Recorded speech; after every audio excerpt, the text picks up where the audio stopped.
Jadi kalau kita nak buat menari, kita jangan kita kira nak menari je. Yes. Kita kena business. fikir nak buat event, kita kena ada gang music, kena ada gang sound. So kumpulkan semua, kita yang tawarkan satu event untuk hotel. Prof Hanis. Siapa yang kenal Prof Hanis?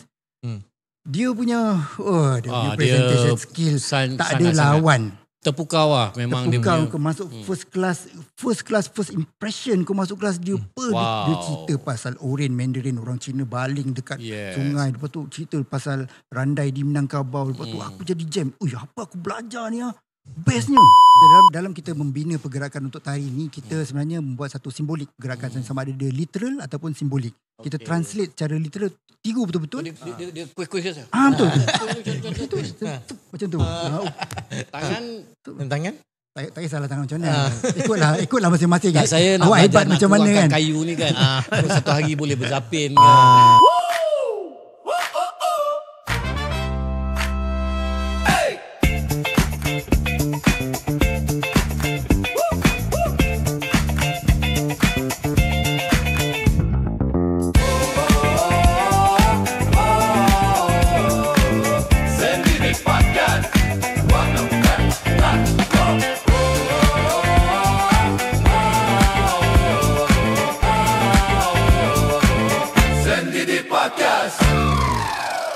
Bismillahirrahmanirrahim. Assalamualaikum warahmatullahi wabarakatuh.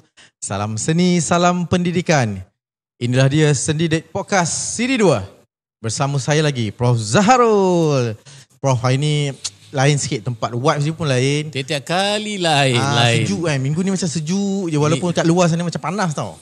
Cuaca beberapa hari ni dia agak panas terik. Alhamdulillah, cuaca okey lah. Naik turun, panas, sejuk. Prof punya kesihatan macam mana? Alhamdulillah. Okey Itu rezeki yang Allah bagi. Alhamdulillah. Senyum lebar tu ada tanda-tanda kesihatan yang diberikan tu sungguh baiklah. Alhamdulillah. Alhamdulillah, syukur. Baik, Prof. Hari ni kita di mana sebenarnya? Kita di satu kafe baru tapi looks dia sangat. Prof rasa macam mana bro? Tema dia ni baru sebulan 2. Tak sampai lagi kot saya rasa. Sangat fresh ni sebenarnya. Dan agak dekat dengan kampus Sultan Abdul Jalil. Betul. Kalau luar saja pada pagar UPSI kampus lama ni, kalau pelajar-pelajar kita selalu dia bagi tahu bertentangan dengan bangunan Atroman. Nampak tak tu? Bangunan Atroman, bangunan e-learning. Kami panggil bangunan Atroman. Sampai sekarang pun bangunan tu dapat julukan bangunan Atroman. Sangat dekat lah, within walking distance saja daripada gate. Jadi untuk itu kita nak ucap terima kasih kepada bos dia, Gop kat belakang tu ada dengan partner dia. Nampak kat belakang tu. Tapi nama kafe ni agak lain sikit. Nama dia apa, Prof? Nama dia tu tak ada benda tu di sini. Ya. Namanya fotokopi. Kenapa saya cari fotokopi mesin, tak ada. Yes. Yang ada kopi mesin ada. Fotokopi, mesin fotostat maksudnya. Tapi kenapa fotokopi? Rasanya Prof tahu kot. Sekarang dah tahulah. Tadi tak tahu. Lagi satu dia belum ada signage kat depan. Signage akan datang nantilah. Ya, betul. Dia punya main course dia sebenarnya. Saya ingatkan kopi. Tetapi sebenarnya bukan. Dia ada studio foto. Yang agak lengkap. Okey, nanti kita akan bawalah penonton kita nak tengok. Jadi Prof, minggu ini kita dalam episod yang lepas banyak dalam bidang seni muzik. Seni lakon juga ada. Kebanyakannya muzik. Dan ada juga seni bahasa. Hari ini kita pergi pada satu cabang seni yang lain. Ini seni dia seni gerak. Wow. Tapi sebenarnya hasrat kita dari siri 1 lagi, kita nak jemput dia ni sebenarnya. Dia terlalu sibuk. Betul. Terlampau sibuk. Sebab apa? Sebab sebenarnya dia ni baru pulang daripada berkhidmat di sekolah. Tapi yang kita jemput ni nanti dulu. Tentang topik tu sendiri. Topik dia apa, Prof? Seni muzik ada dalam sebagai mata pelajaran di sekolah. Dan insya-Allah dia akan dilanjutkan ke semua sekolah menengah nanti. Betul. Agak sudah berada di kurikulum dalam kurikulum kita 30 tahun dah. Sudah sekian lama. Tapi bidang gerakan dan spesifiknya seni tari. Ianya bukan merupakan satu mata pelajaran di sekolah. Kalau ikut falsafah pendidikan negara, kita memperkembangkan bakat. Memberi peluang pada pelajar untuk memperkembangkan potensi diri dan bakat. seoptimumnya dalam bidang yang mereka minati. Betul. Tapi bidang ini kita lihat dia bukan tak ada di setengah sekolah. Tapi sebagai aktiviti co-curriculum. Itu pun bergantung kepada kalau guru tu dia ada kemahiran sedikit dalam tarian dia. Betul. So hari ini kita nak kupas itu. Tentang pendidikan tari. Betul. Jadi orang yang kita jemput adalah orang yang bertepatan lah dengan benda yang kita nak bincang ini, Prof. Jadi tak lain tak bukan, the one and only kita jemput Dr. Hafzan. Tepuklah sikit. Tapi hari ini dia agak lain dengan image yang image seperti lain kan. Seperti gerak khas. Gerak tinggal tak ada pistol je tu, Prof. Dia mungkin nak promosikan diri dia dalam bidang lakon. Ni dia. Mungkin sesuai untuk apa mungkin ada cabang baru yang kita tak tahu. Mungkin dia mungkin nak kongsikan hari ini. Memang dia boleh berlakon. Drama. Terima kasih Dr. Hafzan. Masih bang banyak-banyak sebab seorang syarakanan di Jabatan Seni Persembahan UPSI. Tadi ada student dia tadi datang minum, nampak lecturer tu keluar, bro. Terus keluar. Takut. Dia takut. Garang sebenarnya. Takut check assignment ke apa, saya tak tahulah tu. Mungkin ada benda lain lah. Dia je lah yang tahu. Jadi Dr. Hafzan, sekali lagi terima kasih kerana sudi menjadi tetamu untuk kongsikan pengalaman dan mungkin input-input yang dalam sedidik kami perlukan benda ni. Jadi untuk mukadimah, Prof. Macam biasa segmen 1 ni nak tahu latar belakang kita sedikit. Nak kenal lebih rapat. Saya tak kenal maka tak cinta Muslim lah. mungkin kenal, itu pun bukan semua lah. Yang saya tahu dia asal usul dia bidang diploma dia ke degree dia bukan dalam bidang tari. Okey, bagi dia dijawab. Ini sangat menarik. Dia lari daripada apa yang dia pelajari di universiti dulu. Ceritalah sikit latar belakang mana-mana pun. Santai je Dr. Hafzan. Santai je. Assalamualaikum. Assalamualaikum. Prof dan juga Usnil. Saya dilahirkan di Muar Johor. Saya memang anak jati Muar Johor. Saya sekolah di sana dan sekolah menengah juga di sana, sekolah asrama lah. Saya sekolah asrama dulu, sekolah agama, Prof. Subhanallah. Sekolah agama. Kau jangan main-main. Aku keluar hadis nanti kau terpelanting. You pun bukan sekolah agama kan, You? Belum. Ini sekolah agama ni. Aku terpelanting ke belakang nanti. Ustaz Hafzan silakan sambung balik. Treatment di sekolah agama tu kita berasrama kan. Kena bully lah, kena bangun subuh, kena paksa masuk tahfiz. Ini di sekolah menengah? Di Muar. Di sekolah menengah. Sampai ke tingkatan? Sampai tingkatan 5. Alhamdulillah. Jadi bahasa Arabnya on lah ni. Kita tukar lah ni. Kita bahasa Arab belajar. Ustaz Hafzan lah sebenarnya.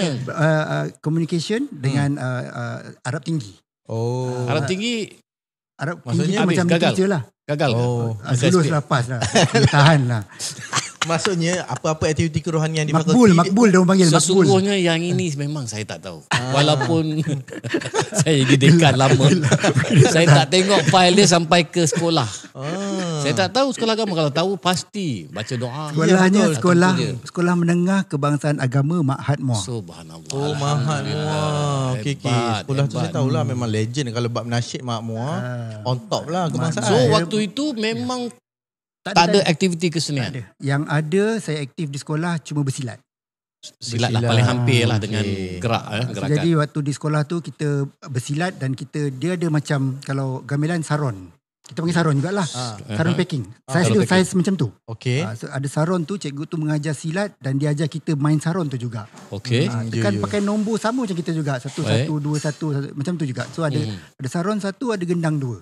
So saya berjinak-jinak dengan alat muzik ketuk-ketuk dan juga bersilat di sekolah dan juga di kampung. Di kampung saya join juga silat. Cumanya sebab kita dah sekolah di asrama, dengan kampung tak boleh bagi komitmen. Bila kita balik kampung bermalam, baru kita pergi kampung jumpa kawan-kawan. Lepas tu macam tu je lah. Kampung pun tak adalah sistem macam sekolah belajar silat macam tu kan. Okay. So itu di sekolah. Habis sekolah saya buat asasi perniagaan dan perakaunan di Kolej Mara Banting. Kolej Mara Banting. Itu pun tak ada menari. Yang itu belajar je kita. Kelas belajar, dapatkan skor yang baik. Bila masuk ke UM, dan itu asasi perakaunan dan perniagaan memang UM punya asasi.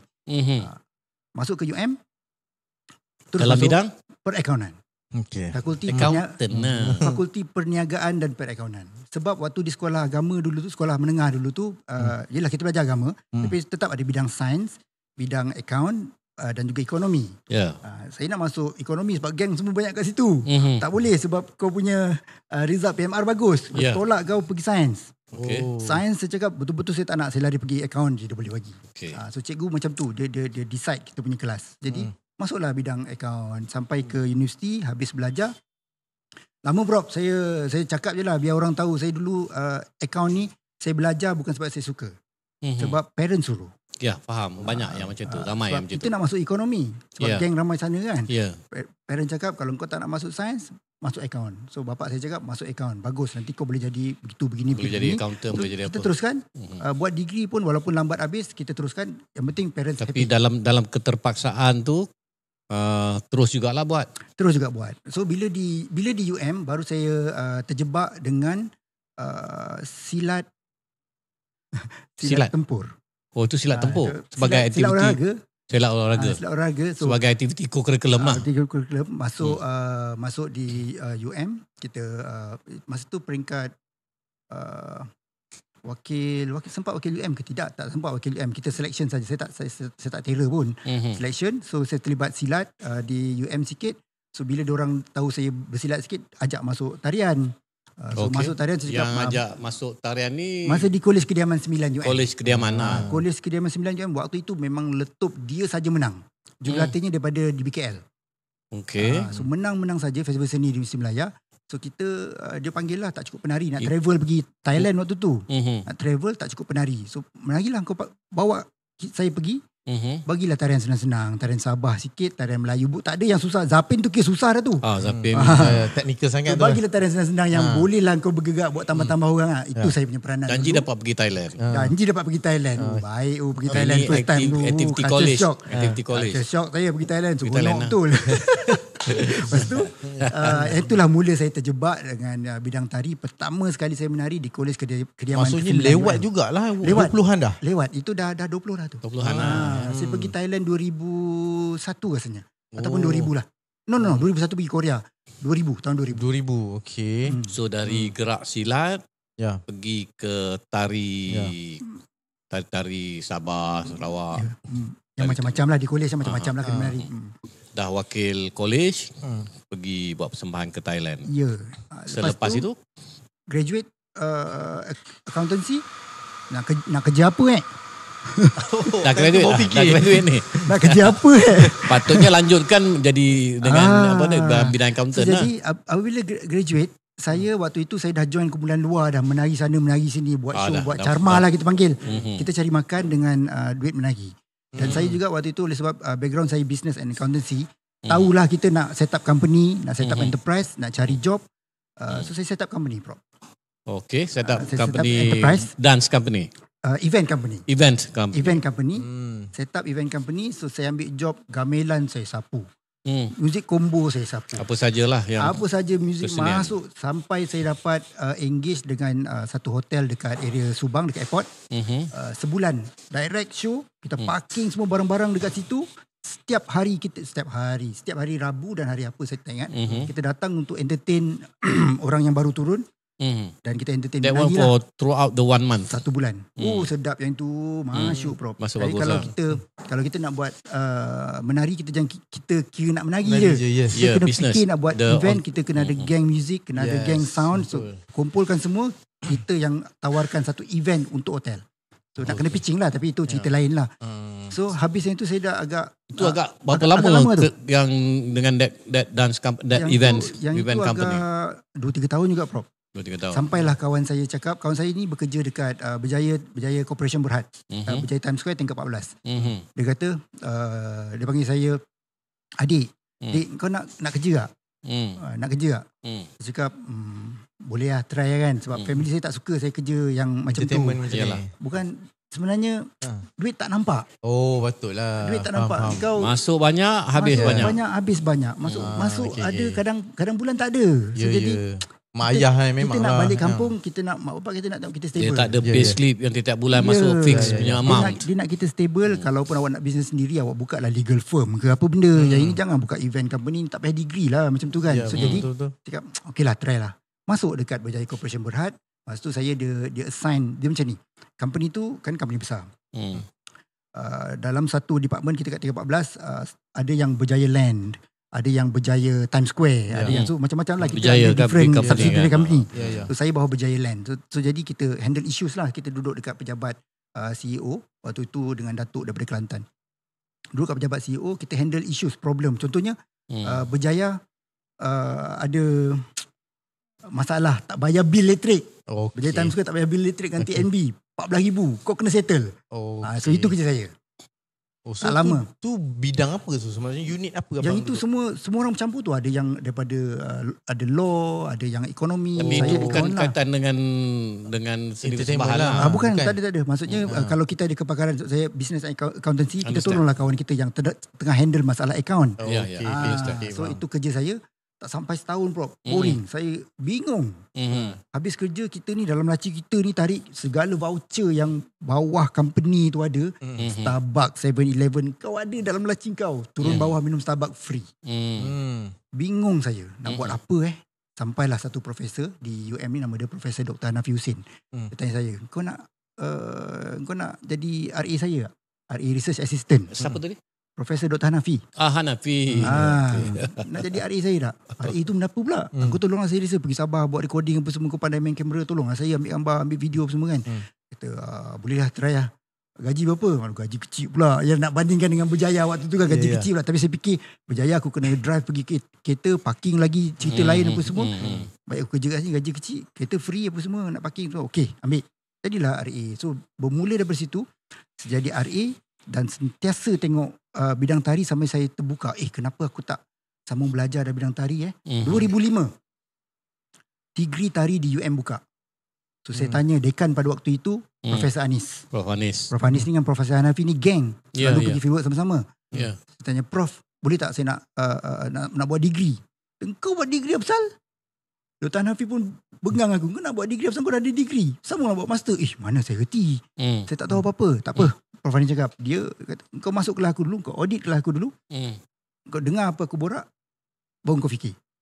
Masuklah kelas dia, Prof. Prof Anis. Kau siapa yang kenal Prof Anis? Dia punya presentation skill tak ada lawan.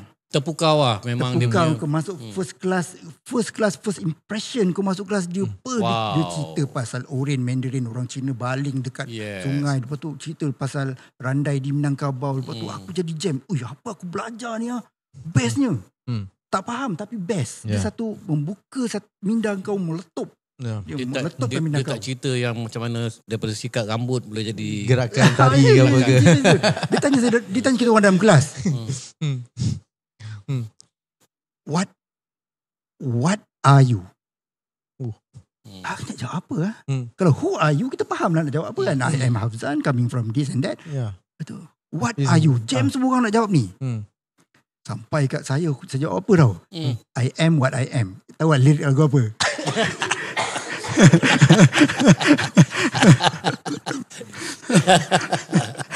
I am what I am. I am what I am. So apa respon daripada situ dia ulas pakai teori seni persembahan, pum sampai Joseph Gonzalez dia dalam kelas tu. Teori sosiologi ke? Dia ambil Joseph Gonzalez dalam kelas tu. Hamid Chan dalam kelas tu. Joseph was a student or a lecturer? Student. Dia tengah buat PhD. Joseph. Saya tengah audit. Betul. Saya tengah nyibuk dalam kelas tu. Aku tak tahu apa. Kena juga. Kena tanya juga. You dalam satu environment surrounding yang sangat sesuai untuk mengembangkan diri. Hamid Chan, Joseph dah kenal Hamid pun lama dah lah. Cumanya Joseph tu baru kenal lah. Ada orang teater daripada mana semua tu. Waktu kelas dia tak tahulah. Mungkin terbuka terus minda saya. Bestnya benda ni. Kenapa aku tak belajar benda ni kan. Lepas tu terbuka lah minda saya. Borak-borak dengan Prof Anis. Dia kata okey, sambung belajar tak apa. Aku dirikan. Dia pengarah waktu tu, pengarah pusat kebudayaan. Saya bagi apa tu recommendation letter. Okey. Sambunglah belajar buat masters. So sampailah sekarang buat PhD. Dr. Pogi was also, dia waktu dia dah pensyarah dah. Dia dah masuk sebagai pensyarah. Pogi lagi awal lah. Dia masuk sebagai pensyarah di pensyarah full time lah di Jabatan Tari UM. Hamid Chan, Hamid baru nak buat part time. So dia masih baru buat master dengan saya. Baru habis buat suara. Dia tua satu semester dengan saya buat master. So itulah ceritanya yang membuatkan saya terjebak dalam bidang ini secara serius. Satu lagi terjebak tu sebab apa? Waktu buat event, buat show sana sini, orang tanya ni tarian apa? Ni tarian Sumazau contohlah, ni tarian Sumazau ni daripada mana? Ni daripada Sabah. Orang apa Kadazan? Selalu diorang menari macam mana kat sana? Jam, tak boleh jawab. Sudah. Tak boleh jawab. Kita rasa bodoh tau. So jadi nak buat event tarian ke muzik ke apa, ilmu kena ada dah sikit. Jadi tak bolehlah buat event manjang. Awak kena cari ilmu, gali ilmu supaya bila klien tanya awak soalan, awak boleh deliver. Lalu kita pula buat event tarian 10 tarian. Tarian Sabah, tarian Sarawak, tarian Melayu, tarian apa benda, Cina, India. Dia tanya kita tarian India, terkelepit kau, terpelanting, tak boleh jawab. So jadi apabila saya rasa bodoh di dalam event dan kemudian saya ternampak pula yang ini, minat tu timbul lah. Minat timbul, jadi saya tercetus. Okay, cerita ni kalau kita elaborate lagi boleh lagi panjang lagi ni. Betul. Nanti segmen 1 ni tentang diri Hafzan saja kita boleh buat biografi. Ya betul, boleh buat buku satu, jilid satu. Kita tangguhkan sedikit. Ya. Nanti kita ke segmen kedua. Sebab segmen kedua Prof, kita nak bukan lari lah, kita nak ke arah pendidikan sikit. Sebab apa? Sebab Dr. Hafzan dia fresh dari sekolah ni sebenarnya. Kenapa kat sekolah? Bukan dia fresh dari sekolah. Dia di sini. Di sini semua pensyarah. Yes. Selepas dibawa masuk diterima sebagai pensyarah. Di mana-mana pun jabatan. Mana-mana pun fakulti. Dikendaki melalui beberapa proses menyesuaikan diri. Dan salah satu yang wajib ialah dia perlu pergi selama 3 bulan berkhidmat di sekolah. Jadi kita nak tanya sikit sebab dia fresh jadi kita tunggu dulu. Kita akan sembang benda ni di segmen kedua. Jumpa selepas ini.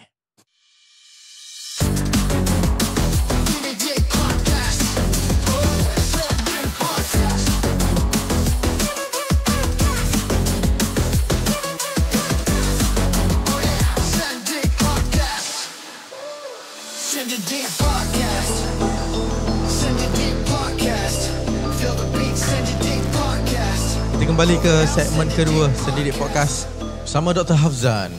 Dan sebelum kita ke soalan seterusnya, Prof, saya ada soalan untuk Husnil. Ya, Prof ada soalan kalau pula. Kalau Husnil dihantar ke luar negeri, ke conference, ke seminar ke, kemudian opening night, final night tu ada tari, di tari ramai-ramai lah, biasa berlaku di mana-mana di luar negara, Filipina khususnya, Indonesia. Rasa-rasanya sebagai wakil dari UPSI dan dari Malaysia, tari apa yang Husnil akan persembahkan? Tari kalau nak nampak signifikan Malaysia tu, Zapin lah kot. Boleh juga, Zapin lepas. Zapin kan? Itu lebih kurang teramnya macam ni. Dah nampak. Memang nak ke situ. Saya baru nak cakap. Tarian Trump tu. Tarian Trump tu. Saya suka. Kita kena tanya. Boleh kita buatkan. Maksudnya susah-susah praktis Zapin apa semua lah yang tu juga yang diikut. Yang tangan tu juga yang. Saya tanya Husni tu sebab apa? Saya sendiri pengalaman. Sekali tu pergi ke Uzbekistan. Jadi kita berhenti di satu tempat untuk makan. Tapi dia tengah ada sambutan Hari Guru. Dia beria. Dan kita, macam saya, ada 3 orang. Tak boleh lari lagi. And it is considered sebagai rude lah. Yang tidak menghormati budaya tidak lah. Menghormati guru. Dia tahu kita guru pula. Kalau kita tak menari sekali. So saya hanya beritahu, no camera please. Itu saja. Prof hanjuk habis lah. Hanjuk lah. Paksa lah. Gembira lah. Sangat penting bila pergi luar negeri, kita wakil sekurang-kurangnya 1 lagu. Boleh nyanyi. 1 tari. Yang ini yang tari lagi berat. Nyanyi ni ramai yang boleh. Tapi bila di sekolah kita tak didedahkan. Dengan kalau boleh menari macam saya, mungkinlah boleh menari waltz. Tapi tari Zapin ke Inang ke mungkin tak tahu. Betul. Jadi Prof, tadi untuk segmen pertama tadi kita dah tahu sikit Dr. Hafzan punya side researcher. Dia cakap dia dah jadi RA kan. Side dia sebagai seorang penari dia dah bagi tahu. Sekarang ni kita nak dengar side dia 3 bulan di sekolah tadi. Sebab tadi kita nak tutup. Macam mana Dr. pengalaman di sekolah ni? Sebab katanya tak pernah masuk lagi berkhidmat di sekolah ni. Sebagai guru lah. Sebagai guru. Macam mana pengalaman 3 bulan dan juga khususnya yang berkaitan dengan pendidikan seni tari? Sebenarnya benda tu berlangsung 3 bulan tu. 3 bulan tu sebenarnya kita lebih kurang 3 minggu di UPSI. dia panggil kursus PDP. Kemudian 2 bulan di sekolah. 3 bulan lah. So sebenarnya benda tu betul-betul membuka mata saya. Sebab selama ni kita tak tahu apa sebenarnya realiti di sekolah. Apa isu guru-guru di sekolah. Apakah realiti sebenar kanak-kanak murid-murid yang sedang belajar seni di sekolah. Betul-betul membuka mata saya sebab selama ni kita mengajar di IPT. Senang Snell. Budak-budak di IPT ni kau maki je. Jangan. Kau maki dia takut. Dia buat kerja dia. Tapi di sekolah treatment berbeza. Awak tak boleh maki macam tu. Lagi dia telefon parents, parents bagi tahu dekat PKM, awak kena. Betul. Jadi treatment berbeza macam mana guru sekolah strategi pengajaran mereka. Saya selut. Diorang tahan. Saya tak tahan Prof. Dulu saya pernah mengajar di sekolah rendah Taman Tun, TTDI. Untuk show lah, diorang punya show. Mengajar anak Hatan waktu tu. Datuk Hatan. Datuk Hatan. Darjah 4 ke darjah 5 macam tu. Menari. Saya cuba mengajar sekolah 2-3 kali, saya tak boleh Prof. Tak pandai. Aku tak ada skill tu. Tak reti macam mana. Cabaran besar dia kenapa? Kesabaran. Kesabaran tu. Kita tak ada. Kita tak ada sebenarnya. Yang nak jadi guru ni, kau punya hati tu kena strong babe. Kau kena kuat. Mental kau kena strong. Mental tak strong tak boleh jadi guru. Saya tak kuat yang tu. Saya tak tahan sabar. Takut sama ada aku yang mental ataupun budak tu yang kena. Ini kalau ambil ujian Maxi gagal tak dapat bro. Dipilih masuk dalam program sebab pendidikan. Tu Tuhan tu maha adil. Dia hantar saya ke sini. So sebenarnya apa tujuan sebenarnya kursus PDP tu 2 bulan di sekolah Prof? Kalau Prof boleh kongsikan. Sebab kita 60-70% pelajar kita adalah dalam kursus pendidikan. Jadi kita nak lahirkan guru ke sekolah.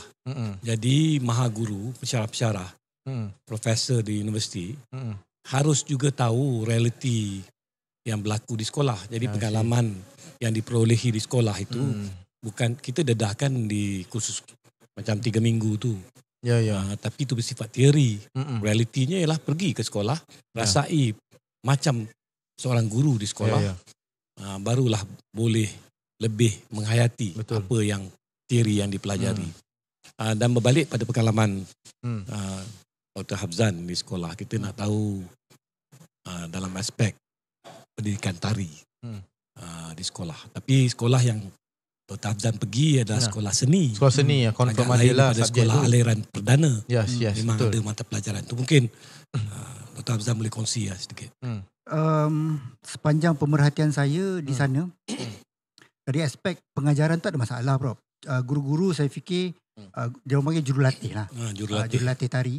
Saya fikir dia orang kompeten untuk mengajar, tak ada masalah dengan silibus yang ditentukan, dengan buku teks yang ada, dan mereka memang boleh mengajar, tak ada masalah. Dan mereka pun sendiri adalah bekas-bekas penari yang memang pernah menari, banyak pengalaman mengajar, dan budak-budak pun memang dah talented, masuk tu memang dah audition, tinggal ajar saja, terapkan.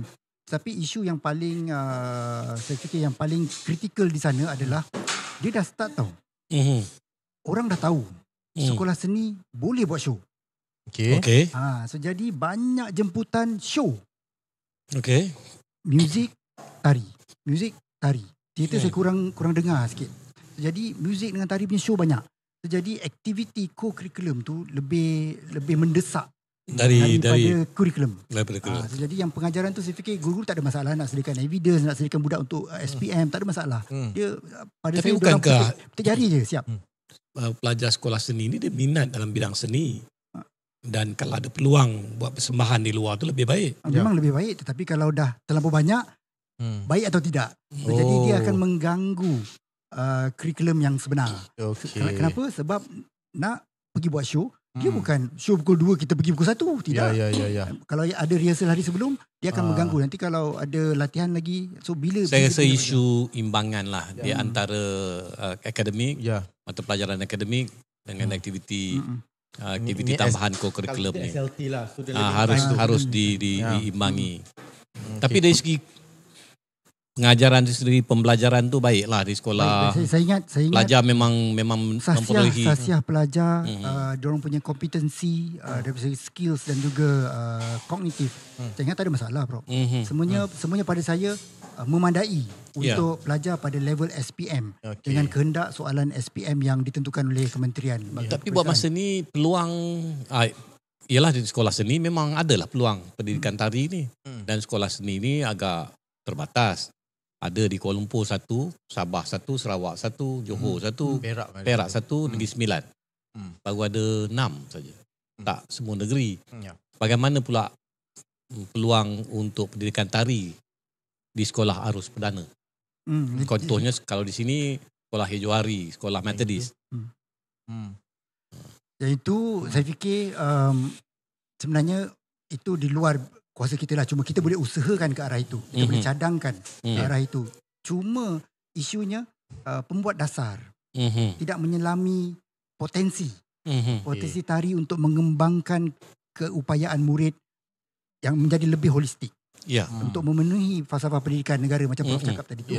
Dia kan usaha berterusan sebenarnya. Jadi usaha berterusan takkanlah satu usaha. Mestilah pelbagai usaha yang awak buat. Jadi salah satunya bolehlah dimasukkan elemen tari ke dalamnya. Cumanya potensi itu tidak dijelmakan. Yang terjelma hanyalah persembahan pentas. Jadi mereka ingat awak belajar menari boleh buat show je lah. Dia tidak tahu bahawa tari itu boleh mengembangkan potensi kognitif pelajar dengan lebih banyak lagi lah. Dia isu dia lah tentang nilai lah. Sejauh mana tari itu lihat sebagai sesuatu yang bernilai. Bila tidak dilihat sebagai satu yang penting, yang bernilai, maka dia tak berada dalam kurikulum.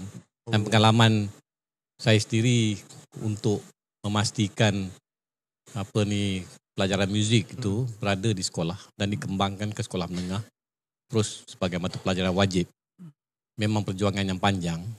Dan perbincangannya berkisar pada nilai. Kenapa ianya penting? Dan kita ni sekarang ni dalam pendidikan formal kita asing-asing kan. Muzik, tari-tari. Tapi dalam realiti tradisi kita sebenarnya muzik dan tari sama. Kalau kita mungkin boleh anjak pemikiran kita, paradigma kita, cara fikir kita ialah untuk adakan, ini orang mungkin tak suka lah, kerana masing-masing bersifat teritorial. Muzik dah ada dalam kurikulum, harus disisipkan kurang-kurangnya integrate sedikit dengan tari. Betul, saya setuju. Oleh kerana itu pendidikan guru muzik contohnya sarjana muda pendidikan muzik misalnya, kurang-kurangnya mesti ada wajibkan dia pendedahan pada seni persembahan, khususnya tari.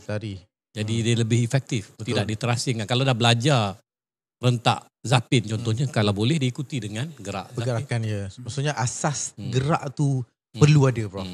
Dan teori ini juga seperti Dalcroze misalnya memang menggunakan gerakan untuk mengukuhkan, memperkenal, mengukuhkan konsep muzik.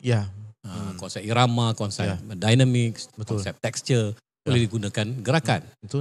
Dan kita macam seolah-olah kalau di tadika tu kita seronok tengok anak menyanyi, sambil buat gerakan, menari, suka tepuk tangan lah semua. Betul. Tapi bila dah pergi ke sekolah, dia macam satu yang tak boleh.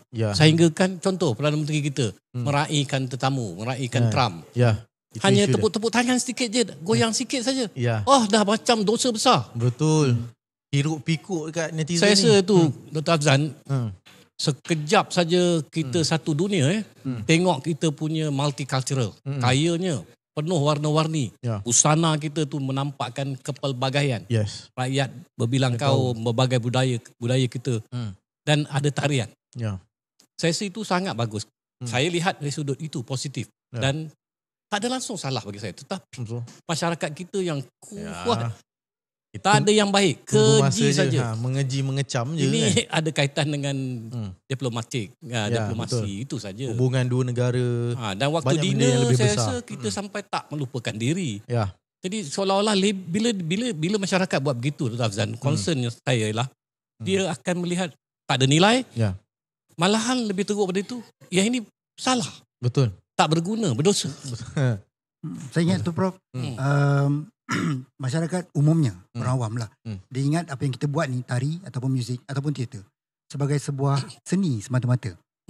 Apabila kita letakkan satu label, benda ni adalah seni, orang akan anggap ini adalah seni pentas. Untuk kita tengok. Betul. Dan hanya diapresiasi sebagai pentas punya performance. Jadi nilai yang Prof cakap tadi tidak dapat dihayati. So ada nilai sosial, nilai budaya, nilai untuk pengembangan otak dan macam-macam lagi. Dia orang dulu tak dapat sebahagian apresiasi daripada sosial di kampung, di mana-mana pun. Di bandar memang ada tarian dia kalau oleh kerana kita sama macam saya hidup selepas daripada zaman penjajah begitu lama. Dia memang ada culture, tradition of dance tapi berbentuk western. Tapi di kampung ni memang waktu kenduri, waktu apa semua memang ada. Betul. Tapi lihat bagaimana kita lihat nilai sesuatu tu. Kalau kita lihat pentas saja, termasuk one time bila kita nak justifikasi muzik di dalam di sekolah, dalam mata pelajaran sekolah, dia hanya lihat sudut hiburan. Dia bila kita terangkan barulah even lebay-lebay pun betul. Boleh Kemudian persepsi masyarakat kita nak dia kena ubah tu sebenarnya. Orang seni juga kena pegang tanggungjawab ni. Bukan kita harapkan kerajaan tetapkan kepada rakyat, kau kena terima ni. Tidak. Sebenarnya orang seni sendiri kena ambil tanggungjawab ni untuk mengubah persepsi masyarakat. So dengan cara apa? Dengan cara kita buat kerja yang baik melalui seni. So gunakan seni sebagai satu medium untuk membentuk ruang sosial yang mantap dalam kalangan masyarakat, untuk mengukuhkan pembelajaran kanak-kanak. Macam-macam cara kita boleh buat, bukan sekadar seni kita bawa atas pentas saja. So ini yang berlaku dekat dalam Malaysia, yang orang tak boleh menghayati seni sebagai satu alat untuk buat benda lain. Orang hanya hayati dia sebagai sebuah seni semata-mata. Tak salah, tapi janganlah macam tu kan. Dia nilai contemporary pun melihat kekuatan pengomersialan, kewangan dan sebagainya. Dan saya lihat potensi dia besar dari segitu. Seharusnya kita jangan ketinggalan menolak sesuatu yang kita kaya. Banyak kalau bercerita tentang orang Melayu, Husnil, kita kaya dengan kita dulu hebat membuat rumah, hebat dari segi architecture, buat kapal, kesenian, termasuklah ukiran, seni. apa semua. Dan kita macam ada sesuatu yang besar. Oleh kerana kita tak salahkan penjajah lah. Tapi penjajahan yang lama tu menyebabkan kecerdasan, kebijakan, orang kata kearifan tempatan kita ni terhakis, habis. Makin lama makin habis. Jadi peranan generasi macam Dr. Hafzan ni harus kembalikan balik. Dan untuk UPSI mungkin boleh lihat semula. Bagi pendidik muzik juga kita harus ada kemahiran seni persembahan. Masuklah sedikit teater, seni lakon, sedikit tari, dan dia akan jadi lebih hebat. Guru yang lebih hebat. Guru muzik yang lebih hebat. Saya setuju apa yang Prof cakap ni. Sebab perbincangan kita ni bertitik tolak daripada apa yang Prof cakap tadi. Ada segmentation antara music is music, tari is tari. Segmental kan. Seni persembahan, maksudnya theater is theater. Padahal untuk jadi guru yang baik, kena buat semua, Prof. Cakap tentang itu, even curriculum. Ni lagi masalah, Dr. Hafzan. Kita agihkan aliran sastra, arts, aliran sains. Ini lagi tak jadi. Dalam kehidupan dia sebenarnya ini semua. Dia mesti blend. Kita tahu. Kita kalau dah kena menyeluruh. Dia tak boleh ambil sikit-sikit. Itu yang risau. Saya tak boleh cakap lah dalam adik-adik saya sendiri. Kan. Contohnya kalau dia less artistic, dia very scientific. Dia bukanlah kata kurang macam mana kan. Dunia akademik dia macam tu juga, Prof. Jahil sangat tentang kalau orang yang jadi takut jadi robot mazhab positivis kan. Mazhab. So kita kena ada imbangan. Dan saya kagum, kita bukan berpolitik. Saya kagum dengan kita punya Perdana Menteri. Seorang yang memang dari segi orang kata pemikiran, intelektualnya memang sangat bagus, tapi dia mempunyai kecenderungan dalam kesenian juga. Bolehlah kalau menyanyi lepas untuk sosial. Of course.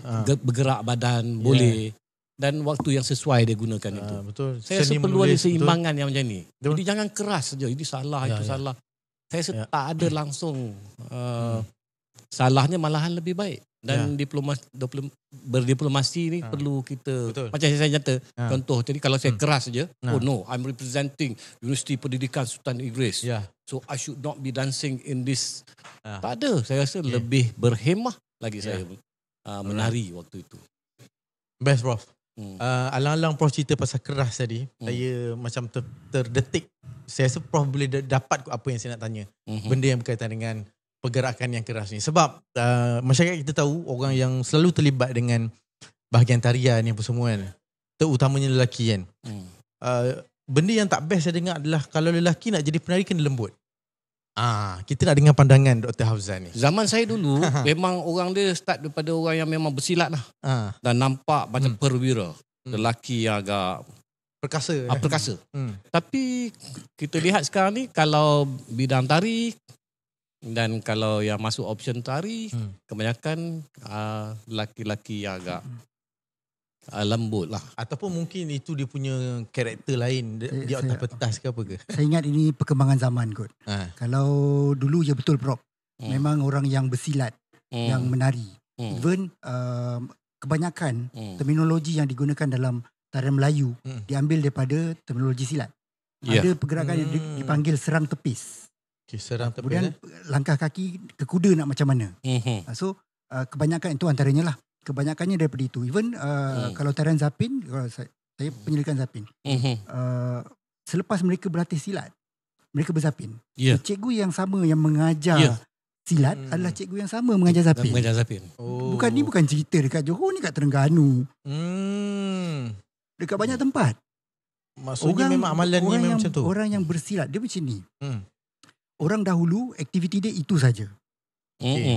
Sama ada kau belajar bersilat untuk mempertahankan diri ataupun bersilat untuk bersosial. So apabila orang Arab datang bawa jadi guru agama dan jadi kadi di daerah mana-mana pun, so dalam masa yang sama mereka belajar zapin. So orang yang sama, geng yang sama, dah berzapin, dia bersilat pula. Dah bersilat, dia berzapin pula. Kerana itu banyak langkah zapin yang dia seiras daripada silat. Pergerakan silat. Itu sebab itu zaman dulu. Zaman sekarang awak bersilat ke setiap hari, setiap hujung minggu. Tidak, awak Netflix dulu. Oh, betul. Tak Netflix pun awak TikTok dulu. Ya, betul. Tak TikTok pun awak YouTube ke apa-apalah, social media dulu. So jadi, apakah dia panggil orang Melayu, orang kita ni, apa yang you punya immediate surroundings. And you punya experiential yang you betul-betul alami kehidupan you, yang itu yang you bawa. So dia jadi muscle memory. So jadi muscle memory daripada silat dibawa ke tarian. Kira lah tarian inang ke, asli ke, joget ke, zapin ke, apa pun lah. Betul. Tapi kalau awak punya muscle memory dengan kawan-kawan yang macam tu, macam tu, kemudian awak punya muscle memory pun tak ada, yang datangnya daripada sosial media gini je, macam mana awak nak menari? Awak kata awak keras, sebenarnya awak punya muscle memory tidak dilatih untuk itu. Awak punya muscle memory sliding je. Maksudnya rutin orang dulu macam tu. Kalau ikut teori pendidikan behavior apa? Sebab memang dia ulang benda yang sama. So yang ini kita tak boleh nak ubah zaman. Tapi kita boleh ubah perilaku manusia, kebiasaan perilaku manusia. So jadi kita kena biasakanlah orang menari untuk apa? Menari untuk sebagai salah satu sukan misalnya. Daripada awak buat zumba orang putih punya, awak buatlah tarian kita. Dia macam muzik juga. Dia boleh berfungsi pelbagai fungsi. Untuk tujuan senaman boleh, untuk tujuan menghilangkan stres boleh. Boleh. Macam-macam lah. So dia bersifat terapeutik juga. So maksudnya generasi baru ni lah yang baru muncul yang lelaki yang agak lembut sikit dalam menari. Dulu tak ada bang. Dulu tak ada. Kalau dulu pakcik ke, makcik ke, semua lah. Dulu tak ada. Aktiviti kemudian guru-guru, bukanlah nak kata semua guru, tapi guru-guru yang lembut ni, dia suka belajar menari. So jadi dia belajar menari dengan guru dia. Guru dia mungkin okey. Guru dia mungkin bukanlah mereka ni tak okey. Silat power kot. So jadi yang guru yang yalah dia lembut, dia belajar menari, so dia tak ada basic silat. I see. Tadi, saya tukar ke lain nak cepat, takut masa tak cukup. Faham. Dr. Hafzan dia punya kepakaran, kajian dia sekali pada zapin.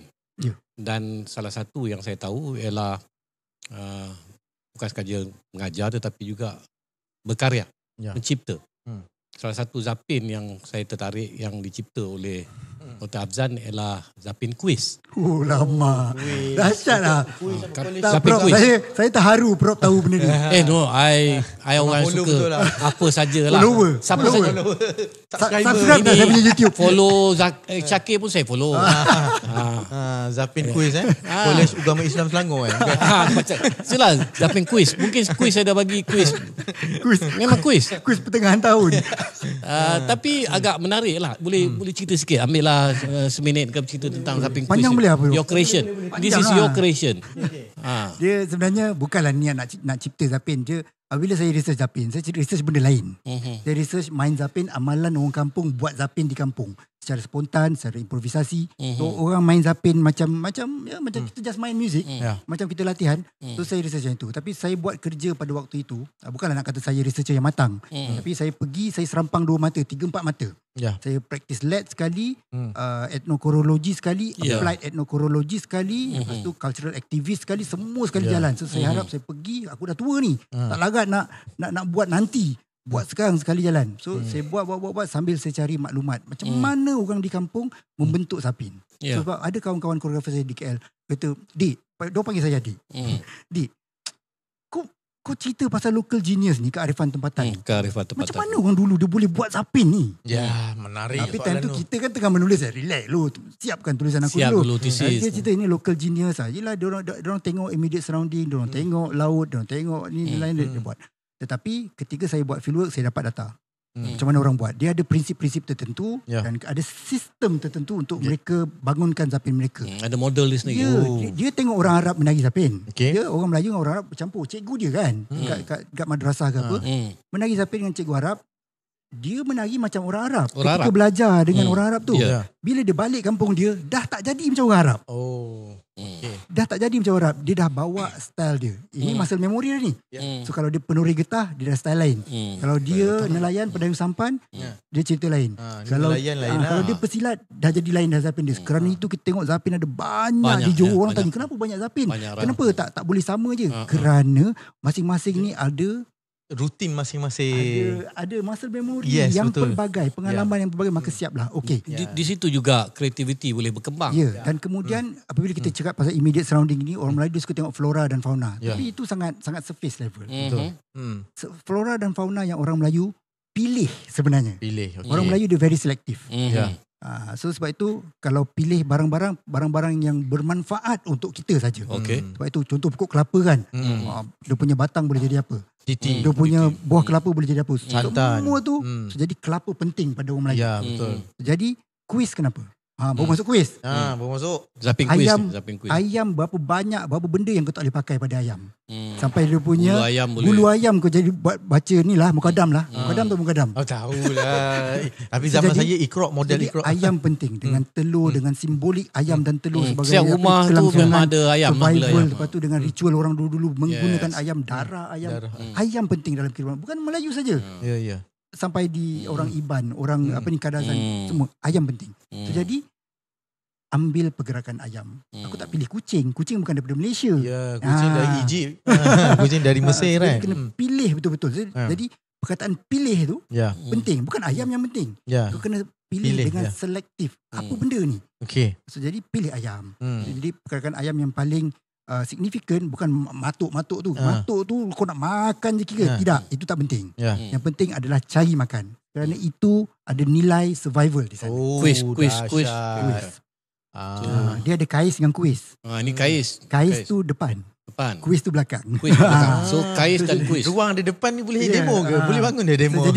So bila kalau jadikan tarian ni nak kuis. So kita kaki tu kita kuis macam tu ke belakang. Kaki lah. Kaki bukan pada tangan. Ayam kan buat kaki kan. So jadi kita dalam kita membina pergerakan untuk tari ni, kita sebenarnya membuat satu simbolik pergerakan, sama ada dia literal ataupun simbolik. Kita translate secara literal, tiru betul-betul. Dia kuis je. Betul. Macam tu. Tangan? Tak kisahlah tangan macam mana. Ikutlah masing-masing. Tak, saya nak awak hebat macam mana kan. Kayu ni kan. Satu hari boleh berzapin kan. Tapi bila saya buat tarian tu, masa saya buat tahun 2023. Untuk pelajar diploma, Resta diploma lah. Kita punya diorang punya final show. Untuk Zapin Quiz, bukan saja pergerakan ayam yang saya masukkan, tapi juga pergerakan silat. Dia orang Melayu, so nilainya ada di sana lah. Sebab dia balik pada Serambang Dua Mata, saya buat tu bukan just buat untuk aku ada tarian sendiri. Buat tu supaya aku boleh discuss tarian tu, terbit paper. Aku boleh siapkan satu modul, buat masterclass. Saya buat pun masterclass di Sekolah Seni Malaysia. So Serambang Dua Mata, kau jangan buat just untuk kau glamour. Aku koreografer, kau apa ada, tak boleh. Kita buat, kita fikirkan apa yang boleh bernilai untuk masyarakat. Sekali masyarakat tengok, dia terus appreciate. Yang ini dekat dengan Tapi, aku. dari sudut pendidikan lah. Dia jadi kita ni observant, menghargai apa ada di sekeliling kita, observe, then daripada situ kita hayati, lepas tu ada apa yang ada pada kita, hasilkan sesuatu karya. Maybe be creative about it. So tapi critical bab ni, Prof. Kenapa? Neil, kalau kita buat karya kan, itu awak punya. So jadi apabila saya buat karya, pertama sekali yang saya buat adalah saya lepaskan karya itu. So, jadi bila awak buat, awak buat pertama kali tu awak lah buat. Awak koreograf, awak susun tarian, awak pilih lagu semua. Syakir ni yang buat, yang susunkan lagu untuk saya. Kita buat dulu. Kali kedua awak jangan buat dah. Bagi orang lain buat. Kali ketiga bagi orang lain buat. 4 sampai Aswara bawa. Aswara nak saya, bang, bawa Zapin Quiz dalam main Zapin di Aswara. Boleh dengan syarat aku tak nak koreograf. Suruh budak awak koreograf. Dia kata, kenapa nak awak juga? Tak boleh. Kenapa? Ia ada satu message bahawa saya buat tarian ini untuk semua orang. Silakan ambil dan hargailah tarian ini. So jadi kerana itu orang Muar dah start main Zapin Quiz dah. Di Dansa Fusion. Satu kumpulan tarian DKL dah bawa dah tarian untuk bengkel diorang. Aswara dah buat untuk bengkel dan buat show. Jadi saya nak tarian ini apresiasi. Kalau dia macam ni, kita buat tarian, kadang-kadang ada orang buat tarian dia tak, orang tak angkat pun. Ada tarian yang boleh kekal lebih 30 tahun orang angkat. Sehingga orang anggap itu tarian tradisi. Padahal itu tarian ciptaan pun. Saya rasa ini sangat menarik. Kenapa kita tak pernah buat projek kajian bersama? Boleh. Sebab apa? Saya nak mengajar sains tentang hidupan binatang haiwan. Ayam. Daripada situ cerita tentang ayam dari sudut sainsnya. Kemudian lepas itu gerakannya ada dan lagu ada. Ayam bermacam. Lagu anak ayam Zapin. Anaklah ayam. Jadi boleh digabung jalinkan. Lebih bermakna lagi sains. Bercakap tentang STEAM. Betul. Sains, teknologi apa termasuk juga di arts. Kita gabungkan. Lebih meaningful, lebih menarik lagi. Betul. So sangat bagus. In fact, you punya proses tadi menghasilkan karya yang paling tinggi dalam taksonomi belum sekarang, hasilkan karya datang dari semua yang bersifat saintifik juga, from observation dan sebagainya, kemudian reflection dan sebagainya. Tapi mesej yang Dr. Hafzan kongsikan tadi tu penting, bro. Bila kita start satu creation baru, bagi orang lain yang main, bagi satu orang lain yang buat. Sebab kita nak memasyarakatkan lagi. Sebab banyak creation baru tak boleh kekal macam Dr. Hafzan cakap, sebab orang tak apply, orang tak jadikan benda tu satu budaya. Dia tidak ada rasa pemilikan bersama. Betul. Pernah dengar tak seni untuk semua? Ya, betul. Jadi mentang-mentang awak cipta yang baru, awak punya je, jangan bawa siapa nak bawa bayar copyright. Tak boleh terlalu sentrik lah. Memasyarakatkan seni tu. Betul. Dan saya rasa dia agak relevan hari ni Zapin Quiz tu kan. Tapi hanya Zapin Quiz tu banyak pada kaki. Saya punya mungkin pada jari gitu. Quiz kan ni quiz lah sekarang. Zapin kias kot, kias lah. Ini quiz kan? Quiz. Ini bukan quiz ke? Flip. Flip ni Malay apa? Flip. Swipe apa? Swipe apa? Dalam bahasa Melayu apa? Tak tahu. Bukan quiz. Sudah. Ini bukan quiz ni. Quiz ke? Lirik kot. Tak tahu. Quiz. Mana lirik ini semua? Okey, tak apa. Kita kena stop dulu untuk segmen kedua, bro. Segmen ketiga kita nak tanya Dr. Hafzan tentang apa harapan dia. Sebenarnya dia cakap tadi, tapi ada lagi boleh dia the voice dia sebenarnya yang dia nak angkat. Okey, jadi kita kembali selepas ini di Seni Dek Podcast.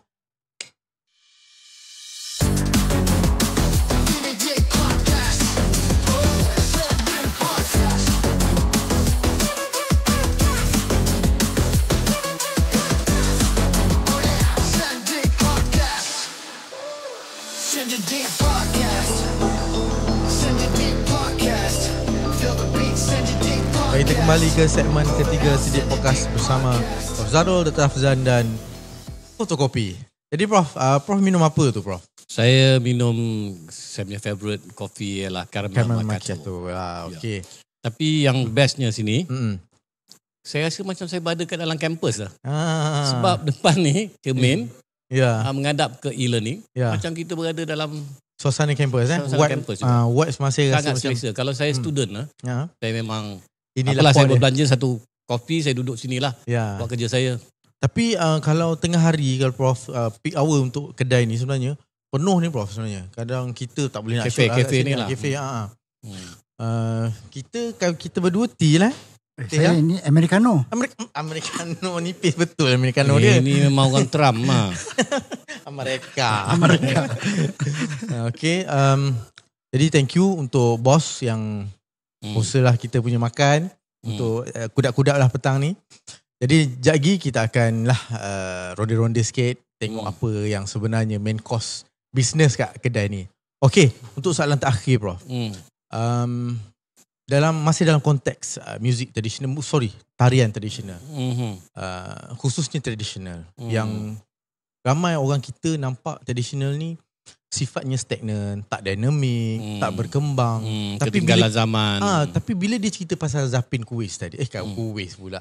Kais kan? Kuis. Betul lah, Zapin Kuis daripada tadi. Kais jadi Kuis, dia komersial kan. Saya fikir ni dah inovasi, ni benda baru dah berkembang.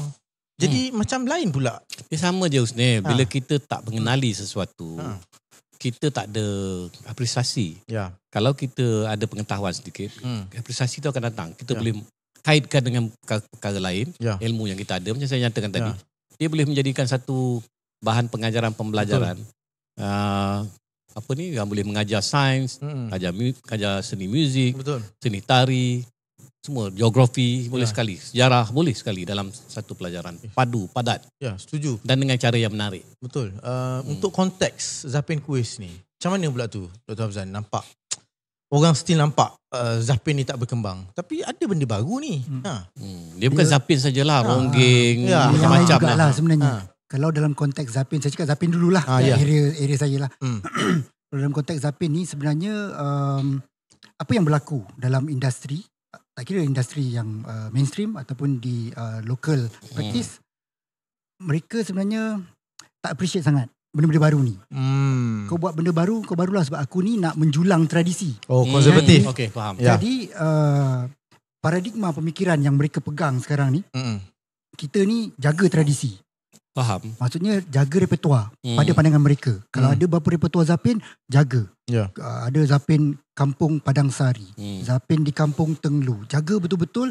Jangan bagi orang rosak. Orang KL buat salah, kita sound, kita marah. Ini yang asli dia. Ini yang asli. Yang asli begini, teknik dia begini. Kalau yang betul begini, makcik tu kata begitu. Arwah ni kata begitu. So itu yang mereka jaga. Which is correct. Tak apa, tak ada masalah. Tapi awak kena ingat, yang awak jaga adalah repertoire Zapin. Awak tidak apresiasi ilmu Zapin. Now, apa dia ilmu Zapin? Ilmu Zapin ni, ilmu mesti berkembang. Zapin tu pula adalah budaya. Budaya mesti berkembang. Budaya tak boleh mati. Awak bukan letak barang dalam muzium, satu topeng letak kat muzium, itu untuk display. Tidak. Dia adalah budaya, amalan masyarakat yang mesti berkembang kerana masyarakat yang buat. Okey, kita tengok Zapin. Baik, cuba fikir. Orang Arab, dia menari Zapin, dia kalau orang dah biasa tengok Zapin Arab, Prof, gitu je Prof. Habis-habis Nil, habis-habis 1, 2, 3, 4 Zapin je. Masing-masing bawa gerak dia je. Itu saja. Tak kira lah kalau awak tengok paling canggih orang Arab di Indonesia, gitu saja. Imagine, bayangkan orang Melayu join lah itu.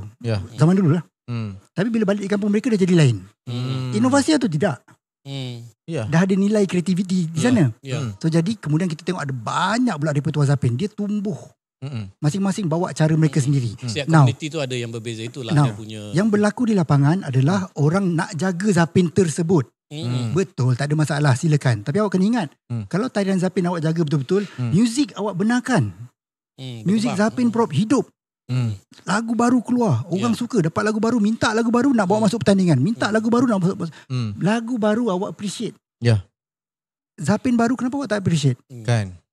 Padahal Zapin itu lagu dan muzik, lagu dan tari dalam masa yang sama. So jadi apa yang saya nak bagi tahu kepada penonton adalah ketika ada Zapin baru yang awak fikir sesuai dengan budaya masyarakat kita orang Melayu, apresiasi, bawa, kembangkan. Kalau awak mampu buat, silakan buat. Pertama sekali jangan buat seorang-seorang. Buat dalam keluarga dulu. Kerana dulu orang dulu berzapin dalam keluarga dulu. Family member sahaja. Lepas tu dia pergi kenduri kahwin saudara mara dia. Zapin dia bawa. Dia tak bawa zapin dekat kenduri tu keluarga lain tu, tidak. Dia bawa zapin dia. Lepas tu macam tu cara orang dulu berzapin. So jadi kita yang kita mampu kita buat. Yang tak mampu awak kekalkan zapin ini. So jadi saya walaupun saya buat zapin kuis Prof di Melaka pula dah jauh betul. Dekat Muar orang Muar dah start main zapin saya. Memang saya benarkan. Dia pun tak payah minta kebenaran. Dia dah macam keluarga. Bawa je suka hati korang. Tetapi cabaran untuk diri saya adalah keluarga saya mesti main dulu. So sekarang anak saya dah belajar. Wife saya pun dah belajar. So tinggal kita main bersama-sama saja. Jadi pada pandangan saya, awak buatlah kreasi tari, inovasi tari apa pun. Tetapi awak tidak amalkan dalam keluarga. Dan awak tidak benarkan masyarakat untuk mengamalkannya. Itu tak guna. Baik awak buat satu album muzik simpan sendiri. Menanglah Nobel ke tinggi-tinggi apa semua tu. Jadi saya rasa yang ini pernah kita bincang, selalu bincang pun. Saya bentang pun tentang ini. Satu puak ni dia traditionalist bagi saya. Saya labelkan sebagai traditionalist. Dia jaga yang kononnya asal dia. Yang ini harus ada satu pihak yang jaga tentang yang asal dia.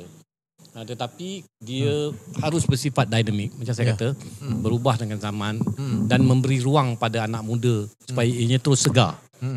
Jadi dia perlu innovation. Ini saya panggil yang transformist. Dua ni mesti saling imbang. Tak boleh yang ini dia kata yang ini melacuri tradisi. Selalu perkataan itu digunakan dulu. Keras juga perkataan. Keras perkataan dulu. Kalau dalam muzik pun begitu. Tapi bro, kalau kita borak dengan orang macam ni, dia sebenarnya ada keras hati dia bro. Biarkan sebenarnya kerana kalau, dia menjaga tu. Kalau kita borak dengan dia, awak kata awak jaga lagu yang dulu-dulu ni, katalah 10 lagu. Pernah terfikir tak macam mana orang yang buat dulu tu boleh sampai ke 10 kalau tidak daripada 1? Ya, betul juga. Telah ada perubahan berlaku. Maksudnya proses creation tu berlaku sendiri. Nama pun kreativiti dia adalah proses tu daripada 1 jadi 2. Jadi 3 jadi 4. Kenapa awak tak benarkan nombor 11? Dia tak boleh, dia akan mengekang pada kreativiti, innovation. Itu yang menyebabkan macam yang Husni cakap tadi. Dia bersifat macam stagnan, tak berubah dengan zaman. Akhirnya dia hilang populariti. Satu masa dulu Zapin dan banyak juga muzik-muzik tradisional kita dia bersifat popular waktu itu. Tapi apabila traditionalist ni, kita bukan nak blame satu pihak je lah. Dia ingin mengekalkan identiti itu dan cara itu. Walaupun zaman dah berubah, akhirnya dia hilang populariti. Khususnya kalau hari ini punya generation, dia nak tengok satu yang baru. So itu yang macam kita cerita dulu, yang wayang cool it yang kita buat tu, asalnya memang wayang kulit. Tapi kita nak bagi orang muda ni, dia kreatif. Innovation masuk dalam tu, supaya dia kelihatan segar, semasa, bersifat contemporary, barulah boleh orang muda rasai. Dan terusnya dia tahu tentang yang tradisi. Ya, betul. Betul lah. Bagus sebenarnya. Jadi untuk soalan terakhir Prof. Macam biasa. Dah habis ke? Dah habis lagi lah. Lagi. Apa salahnya kalau episod ini 2 jam? Bagi masa sehingga pukul 5 je. Okay. Boleh nak sampai 2 jam. Tadi kata tak puas hati dengan stagnan tu. Betul, saya tak puas hati ni sebenarnya. Sebab tapi penjelasan tu sebenarnya sangat bagi saya puas hati.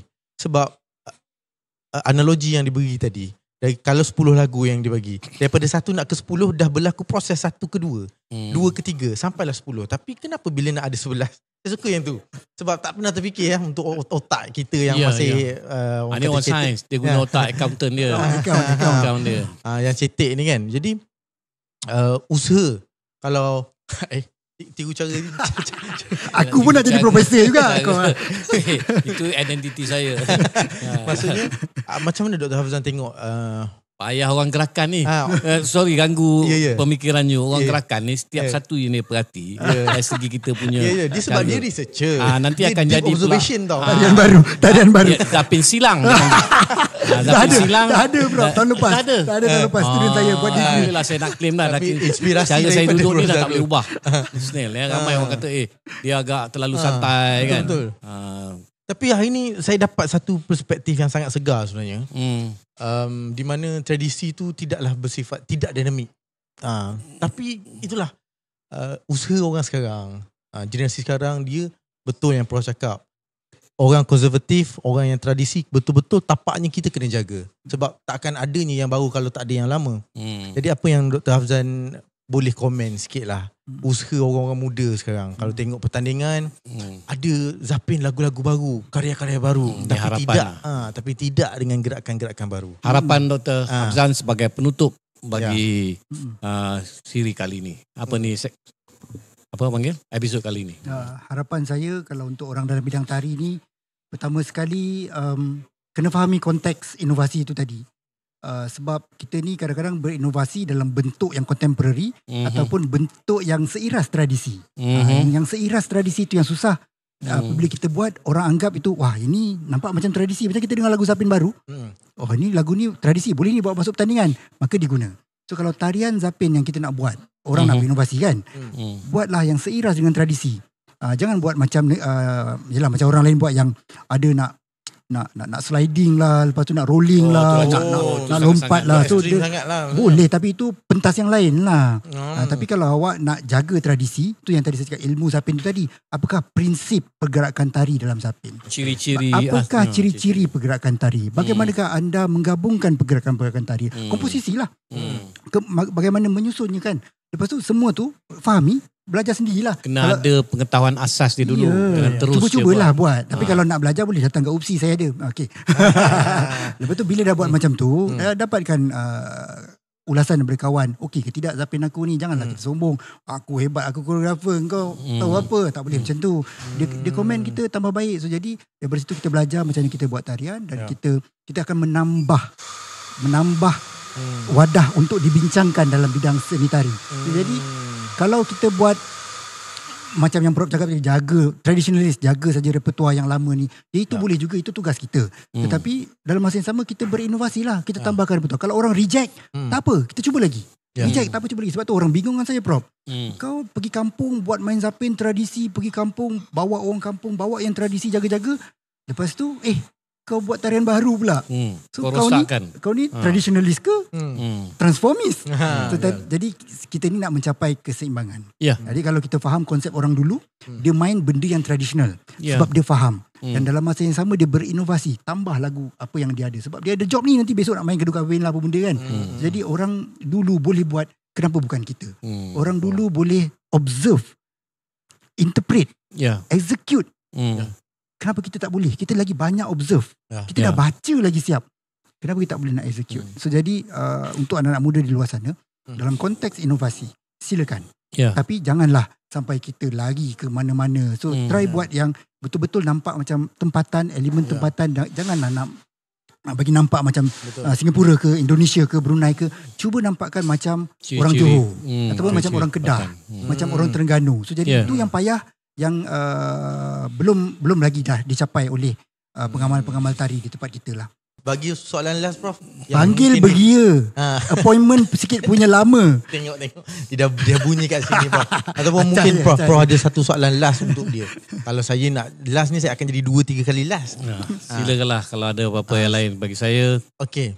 Harapan saya besarlah pada Dr. Hafzan dan kira dah habis. Kalau dulu dia nak buat PhD dia, nak buat research dia untuk PhD dia, sekarang dah selesai. Baik, untuk haruslah dia menyumbang untuk kembangkan khususnya pendidikan tari lah. Untuk makluman Dr. Hafzan, episod kita ni kita akan masuk dalam bank data library kita. Jadi saya sukalah nak tanya Dr. Hafzan, kalau pelajar-pelajar nak cari lebih sumber-sumber ilmu, boleh nak rujuk Dr. Hafzan kat mana? Kalau di social media ke apa ke, ada YouTube channel sendiri ke apa ke? Saya kalau di social media semua guna nama penuh saya. Di Facebook nama penuh saya Hafzan Zani Hamzah. Di IG juga nama penuh Hafzan Zani Hamzah. TikTok tak aktif sangat tapi nama penuh juga Hafzan Zani Hamzah. Di YouTube. Hafzan Zani saja. Hafzan Zani. Tak boleh panjang-panjang, susah pula nak type nanti kan. Tapi betul. Bolehlah subscribe YouTube channel saya, sebab saya share apa yang kerja yang saya buat, tak kira kerja di kampung ataupun yang kerja di IPT yang saya buat, dan juga saya share video-video yang saya record kawan-kawan saya buat tarian. Mana yang bagus-bagus tu saya masuk lah. Maksudnya kalau awak tengok situ, mungkin kualiti tarian tu awak nampak tak bagus, tapi pada saya dia ada nilai. Satu masa nanti pelajar saya akan suruh rujuk video tu dan kita kritik tarian tersebut daripada video saya. So jadi YouTube saya tu sebenarnya untuk pembelajaran anak-anak murid saya. Jadi kalau ada orang perkembangan yang suka, ilmu, ada orang yang suka dengan konten dalam tu, silakanlah. Tapi saya bukan professional YouTuber. Tapi bolehlah, adalah monetization sikit. Budak-budak sekolah tengok nak tiru tarian apa semua, buat tarian boleh ya? Boleh. Halal masalah. Saya memang halalkan. Selalu orang minta kebenaran kat situ, saya silakan. Alhamdulillah. Jadi itu saja. Mungkin itu adalah kata-kata terakhir untuk episod kali ini, iaitu bersama dengan Dr. Afzan. Jadi Prof, macam biasa kita ucap terima kasih. Terima kasih kerana sudi datang kongsi. Banyak yang kita pelajari hari ni. Banyak, sangat banyak. Daripada ayam ke itik, ke angsa ke kuis dan sebagainya. Okeylah. Jadi jangan lupa untuk ikut kami di TikTok, YouTube, Facebook dan juga Instagram. Jadi Prof, kita ucap terima kasih pada semua tenaga kreatif yang ada bersama dengan kita hari ini. Azimin ada. Yes. Ada semua kat sini dan of course tajaan tempat kita ini Prof. Jadi insyaAllah episod akan datang kita akan bergerak lagi. Nantikan dan itu saja dari kami untuk episod kali ini. Terima kasih. Assalamualaikum warahmatullahi wabarakatuh. Bye bye.